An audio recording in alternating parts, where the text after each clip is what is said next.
အားလုံးမင်္ဂလာပါဒီနေ့အစဉ်ပြေကြလား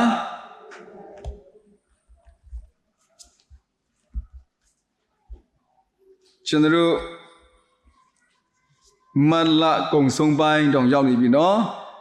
ဘာမှကျွန်တော်တို့ဘုရားသခင်အတွက်ပြီးစီးတဲ့ဟာတွေတောင်မရှိသေးဘူးနော်နေ့ကနှစ်တဝက်တော့ကျွန်တော်နေဆက်လာပြီဆိုတော့အချိန်တွေကကုံဆုံးတာမြန်လွန်းတယ်ဆိုတော့ကျွန်တော်တို့အချိန်ကအဲ့လောက်ထိမြန်ဆန်ကုန်ပြီးတော့မှကျွန်တော်တို့မှာရှေ့တဲ့ဟာတွေရရှိတဲ့ဟာတွေတူးပွားတဲ့ဟာတွေကောတူးပွားသလားဘုရားသခင်နဲ့ကျွန်တော်တို့ပို့ပြီးကောနီးစပ်သလားကျွန်တော်တို့နှုတ်ကပတ်တော်ခံယူတာလေပတ်တိုင်းခံယူတယ်တခါတလေလုံငယ်တွေဆိုလို့ရှိရင်ဒီ weekdays အချမ်းမှာရှိတယ် Saturday တိုင်းရှိတယ်ဆိုတော့အဲ့ဒီလိုကျွန်တော်တို့ခံယူတဲ့ဟာတွေကကျွန်တော်တို့ယုံကြည်ခြင်းကိုပူပြီးတူးပွားစီသလားဆိုတဲ့ဟာလေးတွေလည်းမိခွန်းမေးစရာတွေဖြစ်တယ်ဆိုတော့ဒီကနေ့ကျွန်တော်ရဲ့ကျမ်းပိုက်လေးကတော့ရှင်မသက်ခရစ်ဝင်ကျမ်းအခန်းကြီး9ထဲကဖြစ်ပါတယ်ဆိုတော့ရှင်မသက်ခရစ်ဝင်ကျမ်းအခန်းကြီး9ထဲကအပိုင်းငယ်22ကိုကျွန်တော်ကြည့်ကြရအောင်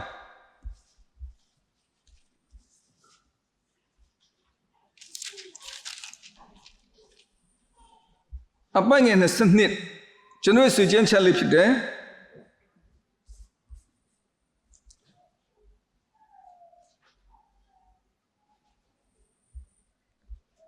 20ကနေကျွန်တော်အားလုံးအတူတကွဖတ်ရအောင်နော်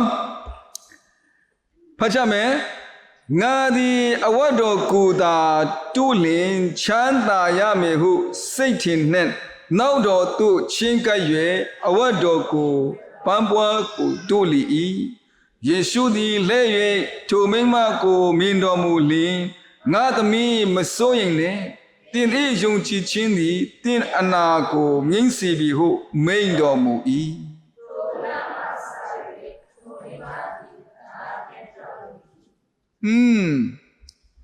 တင်၏ယုံကြည်ခြင်းသည်တင်၏အနာယောဂါကိုငြိမ့်စေပြီဆိုတော့ကျွန်တော် topic နော်ကောင်းစဉ်လေးကတင်၏ယုံကြည်ခြင်းသည်တင်အနာကိုငြိမ့်စေပြီခဏစက္ကဆုတောင်းကြပါစို့ကိုရရှင်ဖဖျားသခင်ဒီနေ့တာယာတဲ့ခရစ်တော်စင်ပြန်ထမြောက်တဲ့နေ့မှာကိုရရှင်လူများကိုအိန္ဒိယမှာခေါ်ဆောင်ပြီးတယောက်နဲ့တယောက်မိတ္တာပူချင်းအဖြစ်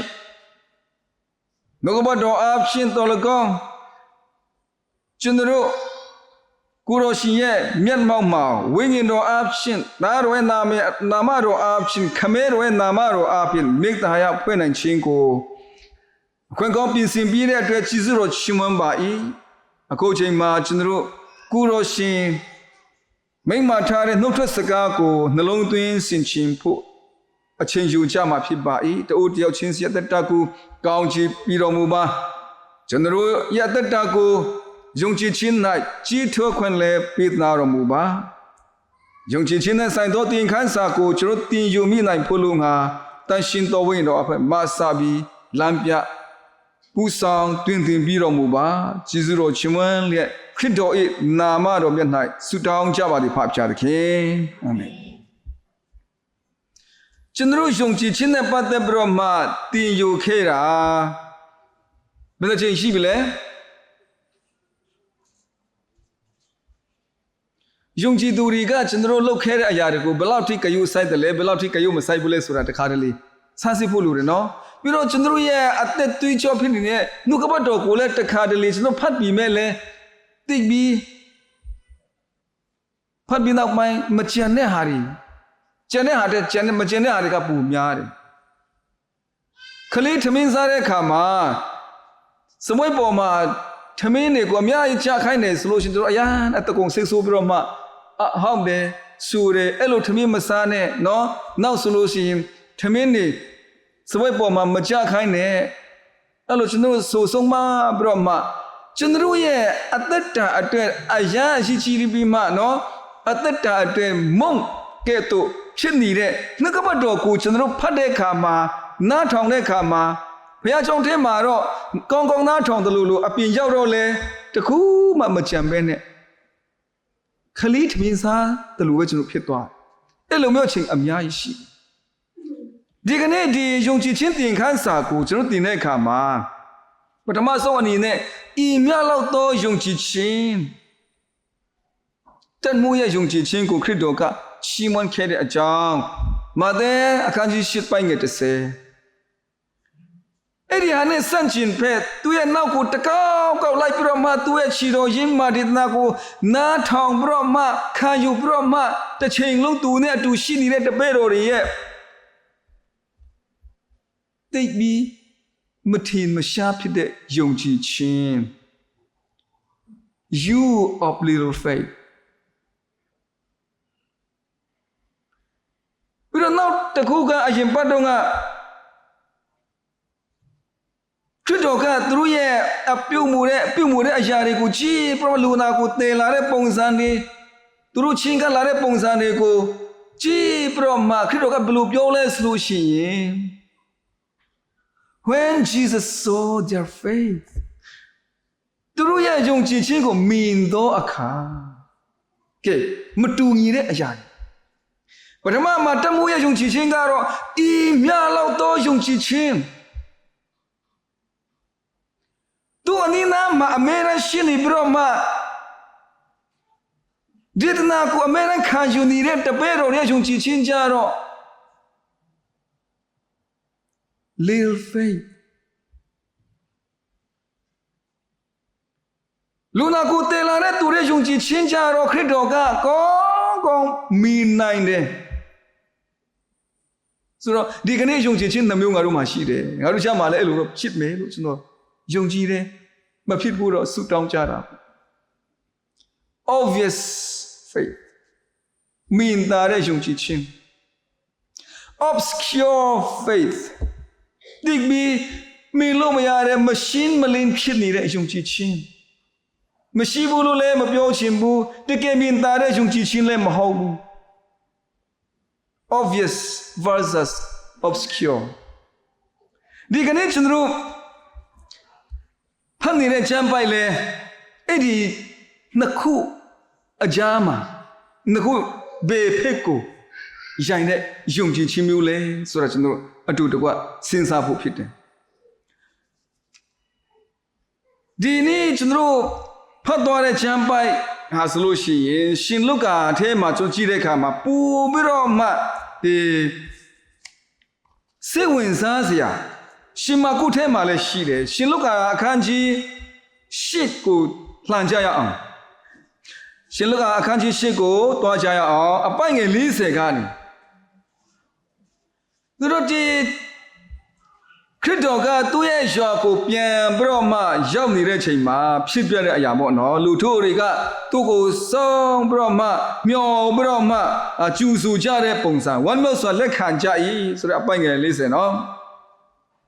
အဲ့ဒီဂျာထဲမှာယာဣရုဆိုတဲ့လူရှင်နကော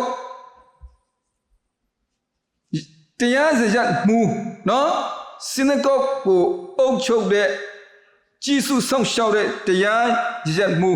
ရောက်လာတယ်။ရောက်လာပြီးတော့မှသူတောင်းလျှောက်တာတစ်ခုရှိတယ်။ငါသမီးကတီလို့မျိုးပါရှိနေတယ်ကူတော့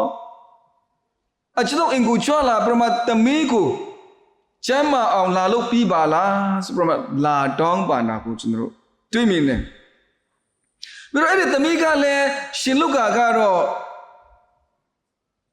တီချာချာဖော်ပြထားတယ်တူတီသောသမီးတူတီသောသမီးအတွက်တီလို့ပြောပါဖြစ်နေတဲ့တူတီသောသမီးအတွက်လာတောင်းပန်တာကိုကျွန်တော်တွေ့မြင်နိုင်တယ်ဆိုတော့အဲ့လိုလာတောင်းပန်ပြီးတော့မှခရစ်တော်ကယာဣရုနော်ယာဣရုနဲ့အတူတကွာသူတို့အိမ်ဖက်ကိုတွားပြီးလမ်းလျှောက်နေတဲ့ချိန်မှာတခုထပ်ဖြစ်ပြနေရောဒီ story လေးကအရင်စိတ်ဝင်စားစရာကောင်းတယ်ဆိုတော့သူလမ်းသွားနေတဲ့ချိန်မှာလူတယောက် နော်စနစ်ပလုံးလုံးတွေးတူဘရမဆရာဝန်အမျိုးမျိုးစီမှာတွားဘရမသူ့မှာရှိတဲ့ရွှေငွေတွေစည်းစိမ်ဥစ္စာတွေအကုန်လုံးအကြခံဘရမကုသပြီးအချင်းချာစီဆိုကုသပြီးမှလည်းမတက်တာပဲနဲ့ရှင်မကုထဲမှာဆိုလို့ရှင်သူ့ရဲ့ကျမ်းမာရေးဟာဆိုပူဆိုးရတဲ့အခြေအနေမှာရှိတယ်လို့ပြောတယ်မတက်တာကတပိုင်းပူပြီးဆိုးရတဲ့သူ့မှာရှိတဲ့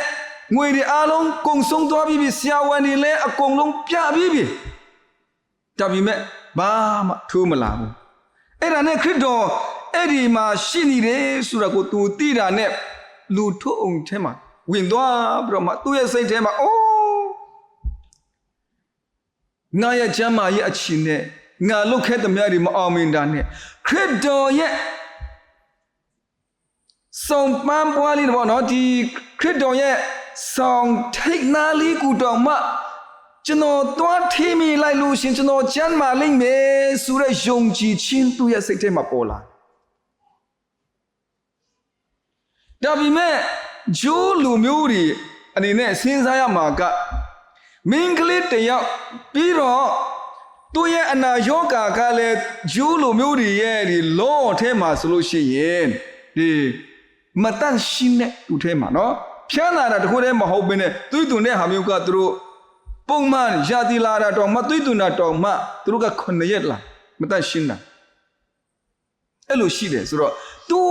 အဲ့ဒီလူနာကခရစ်တော်ကိုတွားထိဖို့ဆိုတာကတော့လုံးဝလူတွေလက်မခံနိုင်တဲ့အရာတစ်ခုလည်းဖြစ်တယ်အခြေအနေကဒါပေမဲ့အဲ့ဒီမင်းကလေးကသူ့ရဲ့အခြေအနေကိုသုံးသပ်တယ်ခရစ်တော်ရဲ့ authority ကိုလည်းသုံးသပ်တယ်ခရစ်တော်ဟာဘယ်သူလဲဆိုတာကိုလည်းသူကောင်းကောင်းနားလည်တဲ့အတွက်လူထုအုံကြားထဲမှာဝင်ပြီးတော့မှခရစ်တော်ရဲ့ဆောင်ထိတ်လေးကိုတွားတုလိုက်တယ်တွားထိလိုက်တယ်ထိလိုက်တာနဲ့တခါတည်းသူ့အထက်မှာရှိတဲ့စနစ်ပတ်လုံးလုံးသွေးသွန်ပြီးတော့မှစီခန်းအမျိုးမျိုးပြပြီးငွေသူ့မှာရှိတဲ့မြတ်ကိုကုန်ချပြီးနောက်ပိုင်းမှာလည်းမကောင်းနိုင်တဲ့အပြင်ပူဆူးလာတဲ့သူ့ရဲ့ယောဂါကတခါတည်းပျောက်သွားအဲ့ဒီမှာစိတ်ဝင်စားစရာကခရစ်တော်ကသူ့ရဲ့ခန္ဓာကိုယ်ကိုတွားထိတာမဟုတ်ဘူးနော်သူ့ရဲ့ဆောင်ထိတ်လေးကိုတွားထိတာအဲ့ဒါနဲ့ငါ့ကိုဘယ်သူထိလဲဆိုပြီးတော့မှနောက်ထည့်ကြည့်တယ်အဲ့ဒီမှာတပည့်တော်တွေကဘယ်လိုပြောလဲဆိုရင်ကိုတော်ရဲ့ဒီလောက်ထိလို့ထုရီကြားထဲမှာလူတွေကကိုတော်ကိုထိပြီးတော့မှလမ်းလျှောက်ကြတယ်ဘယ်လိုလုပ်ပဲငါ့ကိုဘယ်သူကထိတယ်လို့ပြောနိုင်လဲမဟုတ်ဘူးငါရဲ့အထဲကနေတကူးထွက်သွားတာငါသိတယ်အရင်စိတ်ဝင်စားစရာကောင်းတယ်ဆိုတော့အဲ့ဒီလိုမီပြောပြီးမှတော့အဲ့ဒီမင်းကလေးကလည်း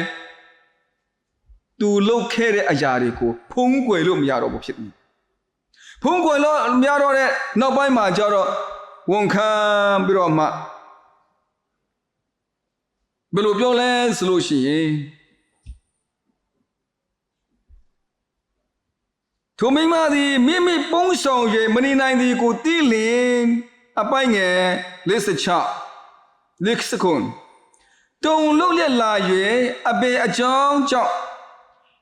တို့ဒီကို၎င်းချက်ချင်းချမ်းသာရသည်ကို၎င်းလူအပေါင်းတို့ရှိမှပြဲဝက်လက်ကြားလျှောက်သည်၏မဖုံးကွယ်နိုင်တဲ့နောက်ပိုင်းမှာကြတော့အမှန်အတိုင်းကြောက်လိုက်တယ်တခါတည်းသူရဲ့ယောဂါတွေလည်းပြောတဲ့အကြောင်းဒူထောက်ပြီးခရစ်တော်ရဲ့ရှိမှဝန်ခံလိုက်တယ်အဲ့ဒီနောက်ပိုင်းမှာပဲခရစ်တော်ကဘယ်လိုပြောလဲဆိုလို့ရှိရင်ကိုတော်ကလည်းငါသမီးမစိုးရင်နဲ့တင်းရဲ့ယုံကြည်ခြင်းတွေတင်းအနာကိုငြိမ့်စီပြီ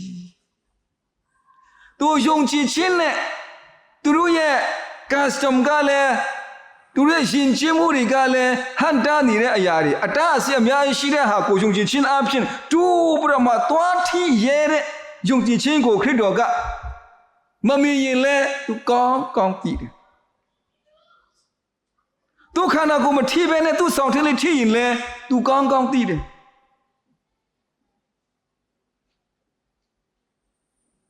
ดีกันนี่คริสต์ก็จันทรุสิมาชาราแต่ชาอย่างไม่ชาบูดีลูกก็ตาเมลาตาเงียวลาพิวลาดีลูกก็ชอลาดีลูกก็สเปียนชิลาตูลาสเปียนพิวริมยาลาดีลูกก็ปูลาชีลาคากงลาพิองลาไอ้เราไม่จีบู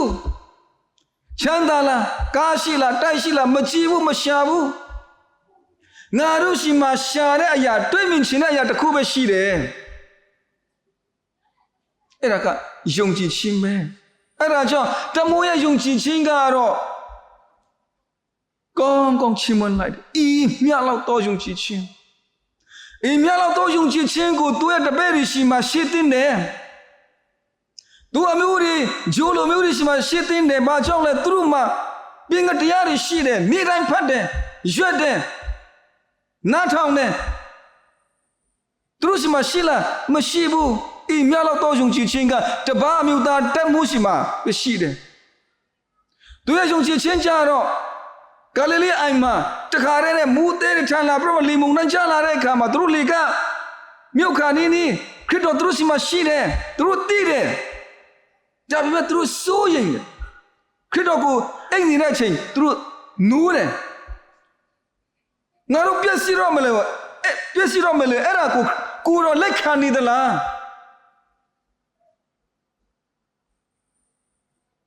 အဲ့ဒါကြောင့်သူတို့ယုံကြည်ခြင်းမရှိတဲ့အရာကိုစုချင်းခံလိုက်ရတယ်နော်စန့်ကျင်ဖက်ခြင်းယုံကြည်ခြင်းအားကြီးမဲ့သူကတော့ခရစ်တော်နောက်လိုက်တကယ်အားကြီးတဲ့သူကတတ်မှု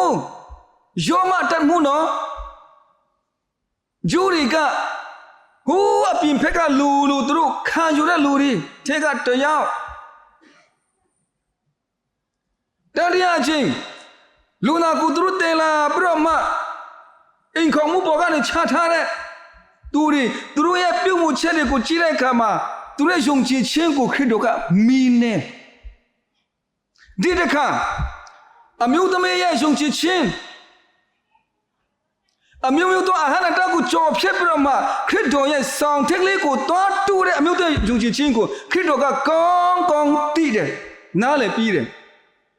ဒီကနေ့ကျွန်တော်ရှင်မှာခရစ်တော်ကယုံကြည်ခြင်းမိမလားအဲ့လိုမျိုးယုံကြည်ခြင်းအယေရှုရဲ့ယုံကြည်ခြင်းဒီမြတ်လောက်တော့ယုံကြည်ခြင်းစီဘရမချင်းမြောက်ထိုင်လောက်အောင်မင်းသားတဲ့ယုံကြည်ခြင်းငါတို့ရှင်မှာရှိမလားငါတို့ရဲ့ story လေးကမဆုံးသေးဘူးအခုကျွန်တော်အလေရောက်နေတယ်နော်ခရစ်တော်ကယာအေတို့ခေါ်လာလို့သူ့အိမ်ဖက်ကိုတွားနေတဲ့အချိန်မှာဒီအရာတွေဖြစ်ပြနေတယ်ဖြစ်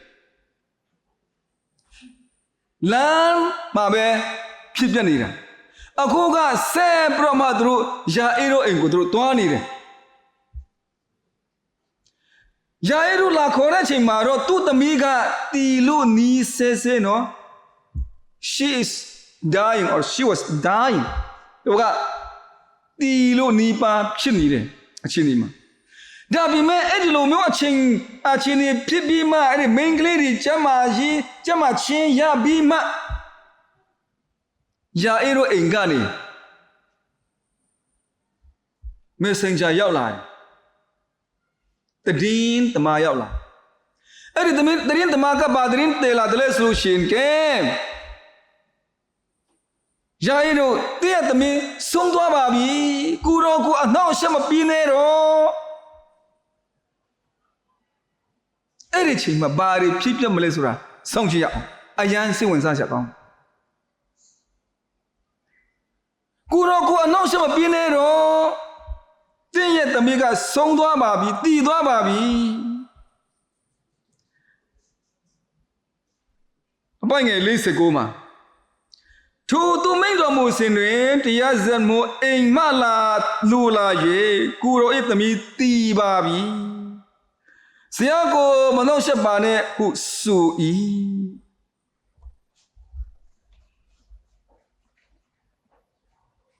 ယာအေတို့လူချင်းနာကသူ့သမီးကို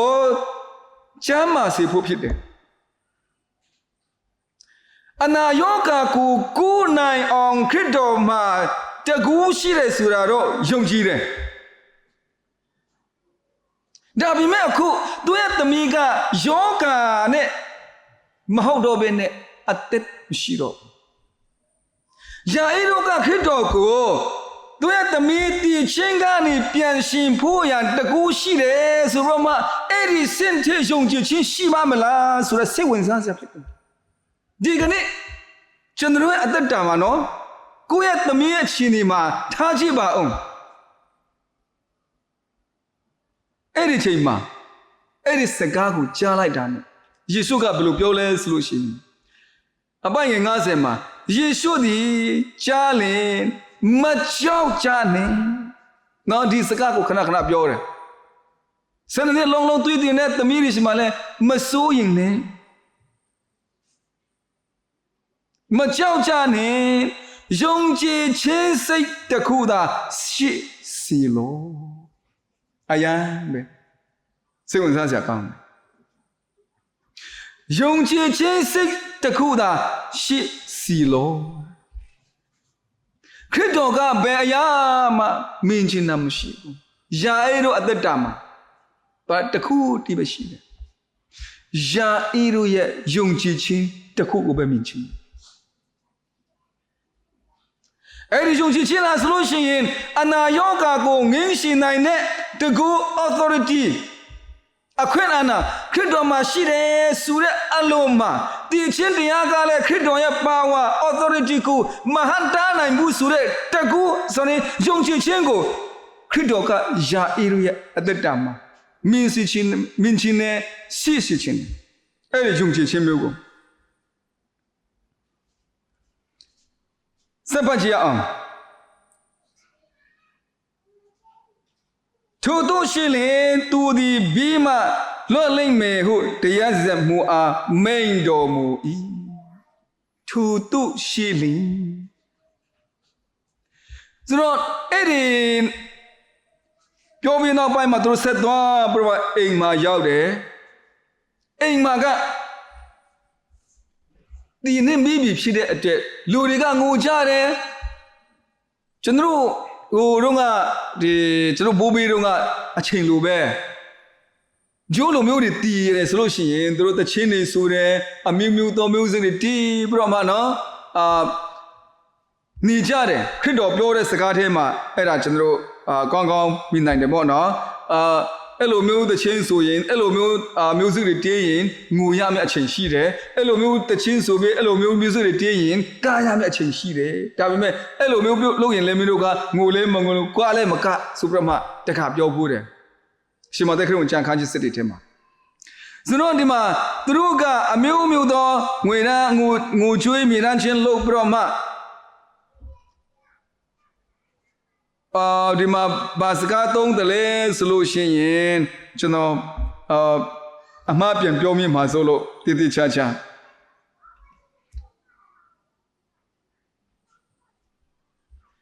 ဖတ်ကြည့်မယ်အိမ်တို့ရောက်ရင်ပီတရုယောဟန်ယာကုပ်နဲ့မင်းကလေးဤမိဘ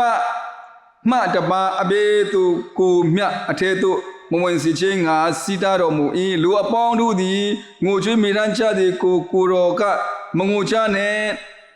တငယ်တီသည်မဟုတ်အိပ်ပျော်သည်ဟုမိန်တော်မူလင်ဒီမှာကြတော့မာကုပြောတဲ့စကားကိုမသုံးဘူးရှင်မာကုထဲမှာတော့စကားတစ်ခုသုံးထားတာရှိတယ်ကျွန်တော်ဖတ်ပြကြည့်မယ်နော်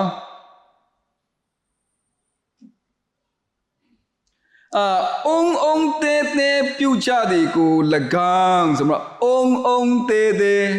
ဆိုတော့မှသူတို့ ဒီအဖြစ်အပျက်လေးကပုံမှန်လေးငင်သူတို့หนีတဲ့ပုံစံတော့မဟုတ်ဘူးเนาะတာငိုတဲ့ပုံစံလဲသူတို့နေထိုင်ကတော့အဲ့လိုတည်တယ်ဆိုတာလုံးဝတည်တယ်ဆိုတာပေါ်ပြတဲ့သူတို့ရဲ့အပြုတ်အမူလေးပေါ့เนาะဆိုတော့အဲ့လိုဖြစ်နေတဲ့တဲ့အချိန်မှာခရစ်တော်ကမစိုးရင်ကြနဲ့မကြောက်ကြနဲ့ယုံသားယုံပါယုံကြည်ခြင်းစိတ်တစ်ခုတည်းသာရှိချစ်နော်ယုံသားယုံချစ်တစ်ခုခုတော့မြင်လိမ့်မယ်လို့ပြောရှင်တာဖြစ်တယ်ဆိုတော့အဲ့လိုပြောပြီးမှအိမ်ကိုရောက်ရောအိမ်ရောက်တဲ့ချိန်မှာဖြစ်ပြတဲ့အရာတစ်ခုကပူပြီးမှစိတ်ဝင်စားစရာကောင်းတယ်လမ်းခရီးတစ်လျှောက်မှာလူတယောက်ရဲ့အနာကိုငိမ့်စီတယ်ပြီးတော့အခန်းကြီးကူအစောပိုင်းမှာလဲခရစ်တော်ကလူတယောက်ကိုအနာကိုငိမ့်စီတယ်ဆိုတာငါတို့တွေ့တယ်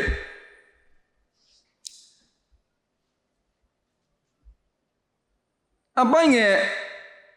53မှာတငယ်တီချောင်းကိုထိုသူတို့သည်တိတဖြင့်ကိုတော်ကိုပြည့်ရေပြုတ်ကြ၏ကဲ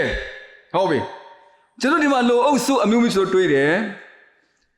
သူနဲ့အမျိုးသမီးရှိတယ်ယာအေတို့ရှိတယ်ပြီးတော့တပည့်တော်တွေရှိတယ်ပြီးတော့အဲ့ဒီသမီးငယ်တည်တဲ့နေရာမှာငိုချွေးပြီးအုံတဲဖြစ်ကြတဲ့လူအဖွဲ့ရှိသေးတယ်စနေလုံးလုံးအတွေ့အကြုံနဲ့အမျိုးသမီးကတော့ခရစ်တော်ကိုကောင်းယုံကြည်ပြီးကျမ်းမှာခွင့်ရတယ်သူရဲ့တပည့်တော်တွေကတော့ခရစ်တော်ကိုတွားထည့်တဲ့သူတော်မှသူတို့မမြင်လိုက်ဘူးနော် security perspective နဲ့ကြည့်မယ်ဆိုလို့ရှိရင်သူရဲ့တပည့်တော်တွေကသူတို့တာဝန်မကြည့်ဘူးသူတို့ရဲ့ဆရာကိုလာထည့်ပြီးလာချင်းကတဲ့သူကိုသူတို့ကကောင်းမြင်ရမှာတကယ်တမ်းကျတော့မဟုတ်လားသူတို့မမြင်ဘူးမသိဘူးဒီမှာအဲ့ဒီဟာတဲ့ပူဆူးတဲ့အဖွဲတစ်ဖွဲရှိသေးတယ်ဘယ်သူတွေလဲဆိုလို့ရှိရင်အဲ့ဒီယာအေတို့အိမ်မှာရှိနေတဲ့လူတွေကခရစ်တော်ကိုပြည့်ရပြုတ်ကြတယ်ခရစ်တော်ကဘယ်လိုပြောလဲ तू မသိဘူးအိပ်ပျော်နေတယ်ငါတို့သွားပြမသွားလို့ကြမယ်အစင်ပြီးသွားမှာပါပြောတဲ့ကမှာပြည့်ရပြုတ်ကြThey cannot see beyond what human eyes can see. လူတွေရဲ့မျက်စိနဲ့မြင်ချင်းအလွန်ကိုသူတို့ကမမြင်နိုင်ဘူးခရစ်တော်ထဲမှာဘာတွေရှိပြမခရစ်တော်ကဘယ်သူလဲဆိုတာမသိနိုင်ဘူးအရင်ပတ်တော့က the son of man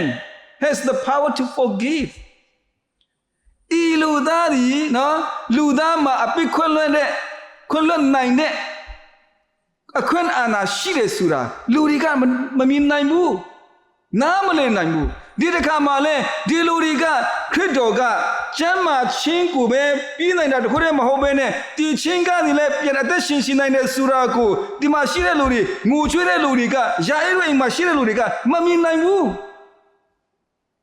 သူတို့မြင်နိုင်တဲ့အရာကတော့လူမျက်စိနဲ့မြင်နိုင်တဲ့လူရဲ့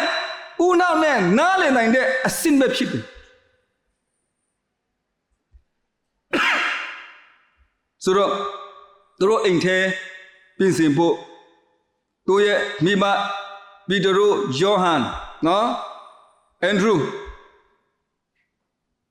အဲ့ဒီမှာအပကျန်တဲ့လူတွေအားလုံးအပြင်ထွက်ခိုင်းပြီးတော့မှအထဲမှာဝင်ပြီးတော့မှသမီးငယ်ရဲ့လက်ကနေဆွဲပြီးတော့မှပြန်လဲထခိုင်းတာကိုကျွန်တော်တွေ့မြင်နိုင်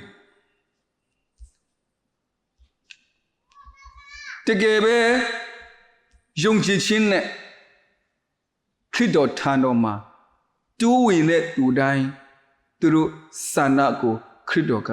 ပြီးဝစီတယ်ခရစ်တော်ကဤလောကကိုကြွလာတာအနာကိုငြိမ့်စေဖို့မဟုတ်ဘူး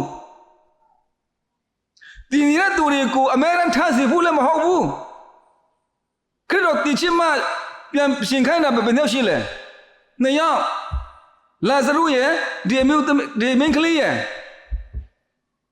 ဒါဒီကိုပဲတစ်ချိန်လုံးပြဖို့မဟုတ်ဘူးအနာယောဂရှိတဲ့သူတွေကလည်းအမေရန်လာချင်းကလည်းသူတို့ ချင်းကတဲ့ပုံစံအပေါ်မှာမူဒီပရမခရစ်တော်က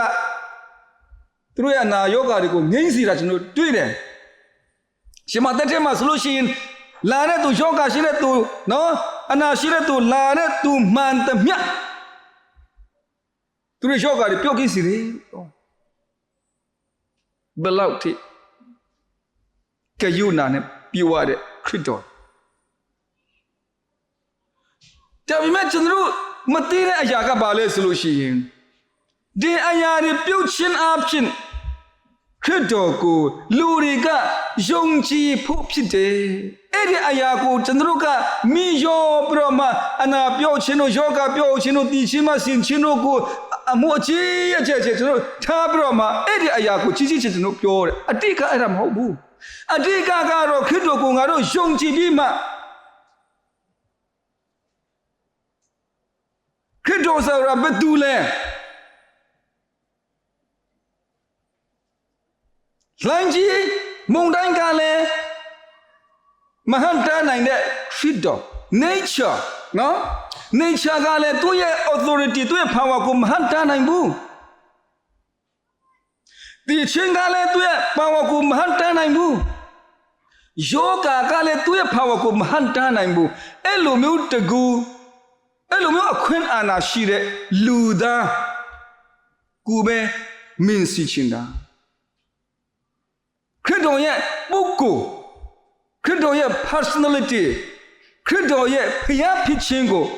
လူတိုင်းယုံကြည်ခြင်းအပြင်မင်းစီခြင်းဒီကနေ့ခရစ်တော်ကကျွန်တော်အသက်တာမှာမင်းခြင်းတဲ့အရာတစ်ခုပဲရှိတယ်ကျွန်တော်ရဲ့အစွမ်းတွေမဟုတ်ဘူးကျွန်တော်မှာရှိတဲ့အရာတွေမဟုတ်ဘူးကျွန်တော်ရဲ့ယုံကြည်ခြင်းတစ်ခုတည်းသာဖြစ်တယ်။ယာအိရုစီမှာပြောပါတယ်။ယုံတာယုံကြည်ပါ။အရာအလုံးအဆင်ပြေသွားလိမ့်မယ်။အရောက်စီရင်ဖျားသခင်ကောင်းချီးပေးပါစေ။